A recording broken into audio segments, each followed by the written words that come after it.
Hi, and welcome back to the channel. I hope everybody had a great Thanksgiving. I know I did. Ate lots of food, lots of leftovers, just like every year. But yeah, we're gonna do an update video on the Camaro and our new shop car. Tell what it is. The Volvo 142S, 1970. It's old, but yeah, let's start with the old Camaro here. So we have got pretty much all the wiring finished. Pretty much all of it. Got this wire going up to the alternator. This is our wiring for the rear tail lights. Back up here a little bit. That's all the wiring for the main battery going up to the front. And we got the fuel pump here. Got power ground and the you can use 12 volt, but it's got a 5 volt reference for speed. Then we got a two pole single throw. That way when you kill power here, it will kill the computer and not, the alternator won't backfeed and still feed the computer and not turn off. That way doing it like this will completely shut everything off. Everything. Let's go up here, show you where the business happens. Let's start over here. We got the I almost said operator. I got the shifter all in there. I kid you not, I got this done, and then like 3 or 4 days later, rolling past the Motion Raceworks website, and they've got the same exact part on their website. I'm like, really? But anyways, that's holding up the shifter. And on the inside, I'll inset a video here. Made a little reverse light switch for the shifter. It's already got the neutral safety, but I made a little bracket in there with a switch.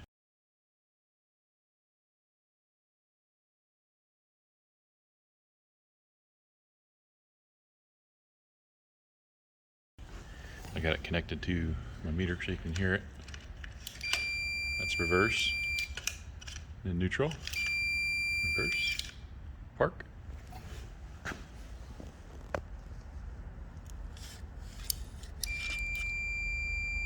Reverse, neutral, reverse, park. So we've got our switch on the inside, the wiring coming out the back. Got the reverse light, neutral safety. This is the line lock, and then the shift solenoid to actuate this air cylinder. Okay. Should I make motor noises? Yes. Bam!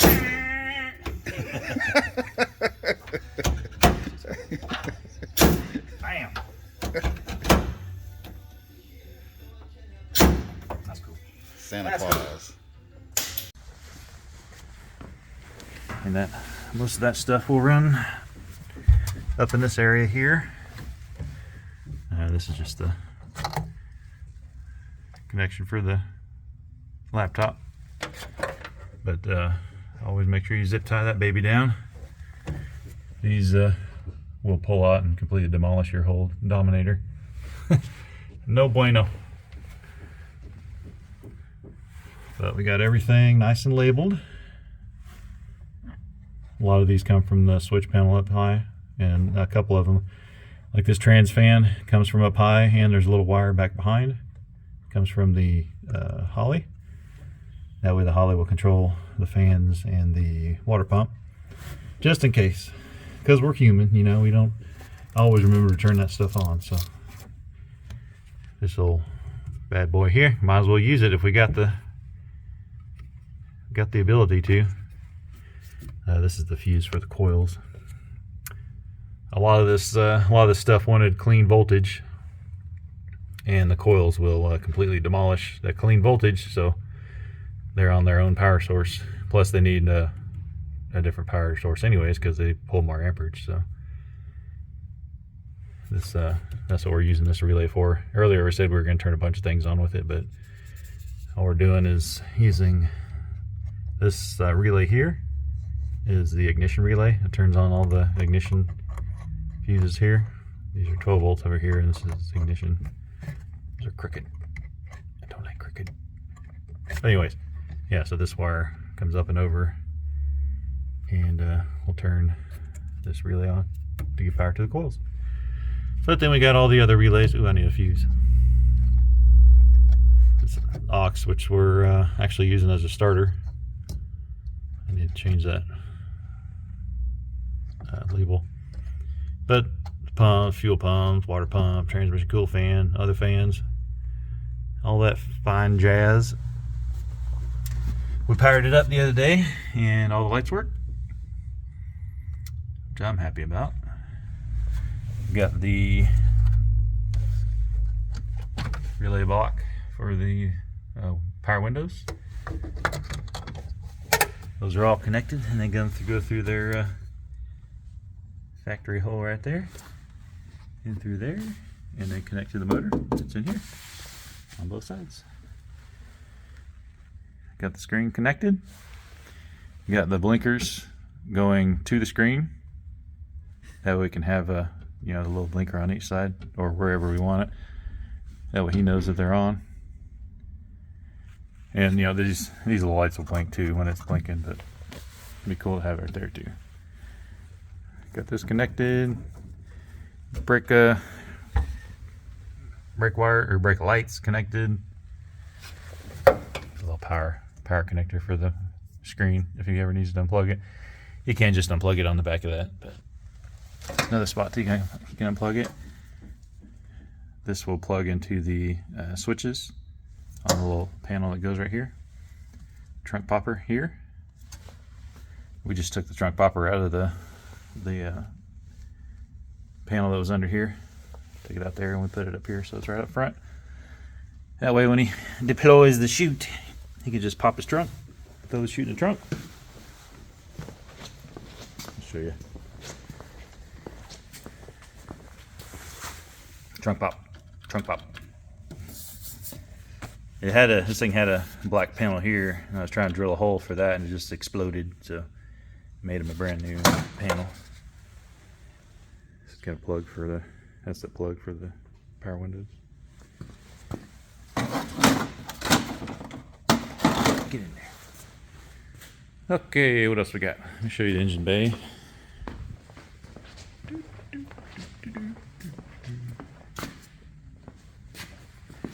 This is not the engine bay. I just like looking at billet turbos. So pretty. Well, pretty much got all the wiring done in here.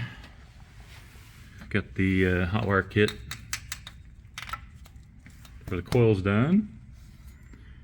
And they both go, they plug in. That's a plug right there, and another plug there. Fuel pumps connected. These are the IAC and the TPS. Cam sensor and the temp sensor all plugged in. All the wiring for the fans is done. Got nice Deutsch connectors on them. I like the Deutsch connectors. Very, very nice. Very nice. Got the headlights all connected. These are plugs for the blinker and the parking light. Just gotta get some bulbs put in there. We extended the map sensor wiring and oil pressure wiring to go up to here. So we got those coming in there. Then we got the oil pressure and water pressure sensors under here. Got these connected with some more Deutsch connectors there. All the power is connected. Still got to loom these yellow wires going down. I'll do that when I get it back up on the lift. But yeah, we're gonna loom around those, make them pretty once we get it back up on the ground or up in the air. I like lots and lots of ground, so we got a ground coming from here to the block, and the other ground runs right next to it and goes up to connector right there, and then the fan grounds and stuff go there too also. Excuse me. We got the oil dipstick tube here. I don't know if I showed that last time or not, but just a little short guy. The headers are sitting up really high up in this area here, so there's plenty of room to still get to that. And we got to figure out a place for our catch can, or our expansion tank, sorry, for the coolant. It's probably gonna go on the head here since the turbo's in this area, so this is pretty much the only spot to put that thing. Even though all that stuff looks really nice and open, both sides, once you get the turbo in there, it takes up a lot of room.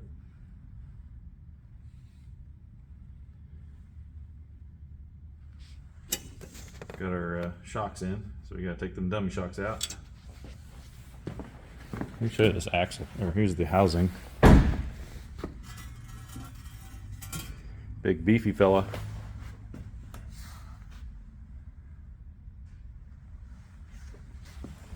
We're still gonna have to weld some tabs on it for the anti-roll bar, but it won't be a big deal. We'll just stick them on there somewhere. But this one's all nice and braced up from, kind of hard to see, Quick Performance. And he's got a new set of gears and a new spool, 40 spline spool, big boy. 388 gears. This might be something everybody already knows, but if you, most gears always have this number here. The first number usually is the number of teeth on the pinion, and the second is the number of teeth on the ring gear. So you just divide the big number by a little number. This one's going to be a 388. Got the bigger studs also. Got this hollowed out for weight savings, and these are also gun drilled too. Nice hole there. These suckers are huge. Call them dump trunk axles.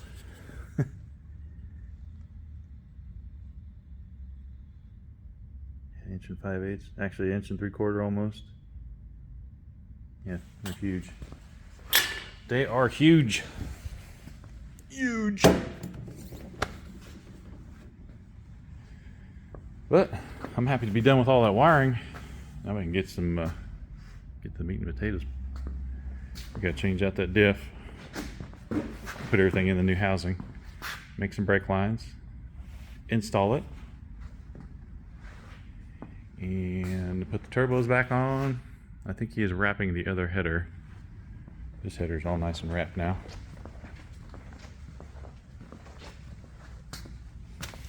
All nice and pretty. Here's our sensor. Got wiring going up there. Here's a bunch of T's. Oh, we gotta install this too. This will be like a, I'm gonna convert it to a transmission catch can, transmission fluid catch can. The power glides, they like to get hot.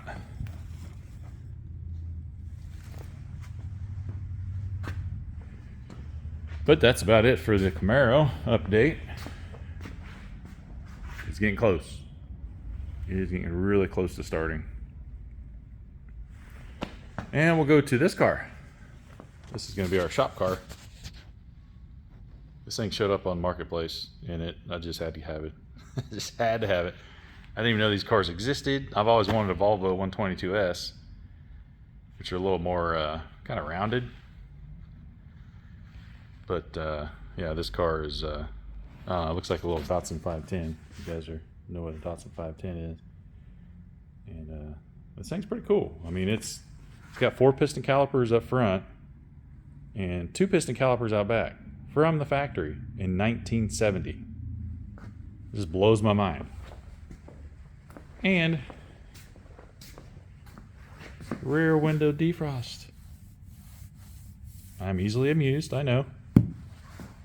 But 1970, wow. This thing has got some nice weight savings holes in it, which I don't even care. I'm just gonna hack those out anyways. This thing has these weird little hangy down thing on both sides. I don't know if it's a spare tire well or what, but it's got on both sides. But I'm just gonna hack them off, make it flat.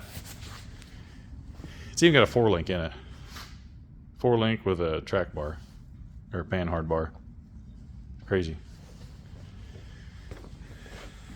A little go-kart 4-speed. I doubt that thing will do 120. Highly doubt it. Oh, it will when I get done with it, but you know. These windows pop out. Boop.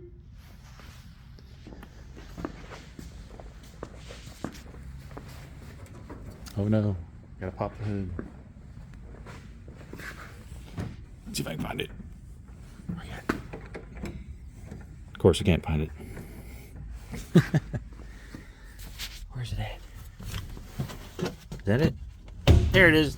Finally.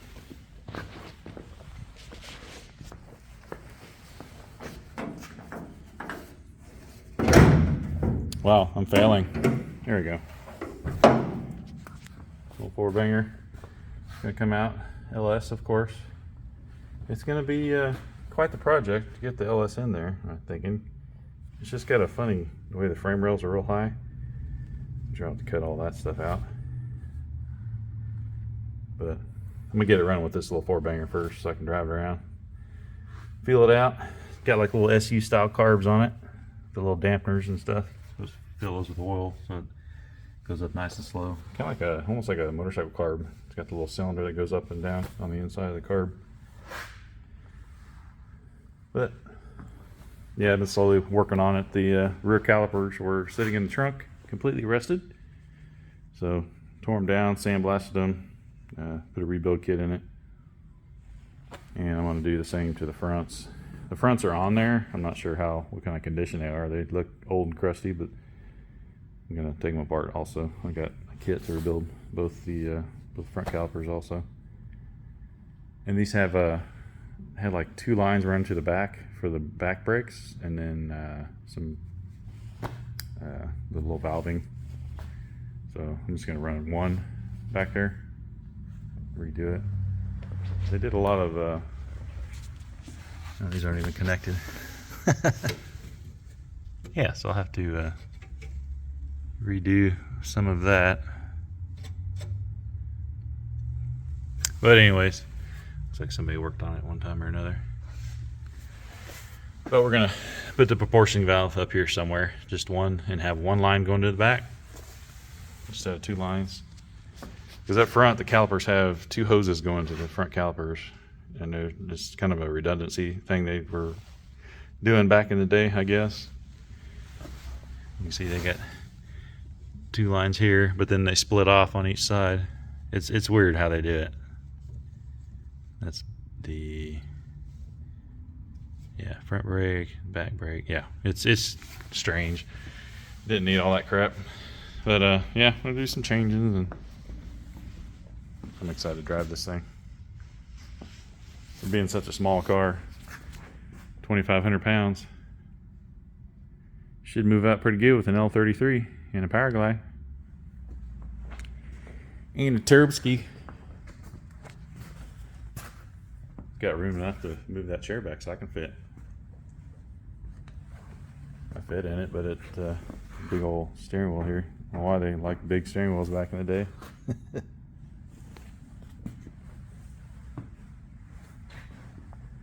think those are from a Fiesta, something. Those wheels, they're not the factory wheels. I probably had 14s on it from the factory. These are the factory hubcaps.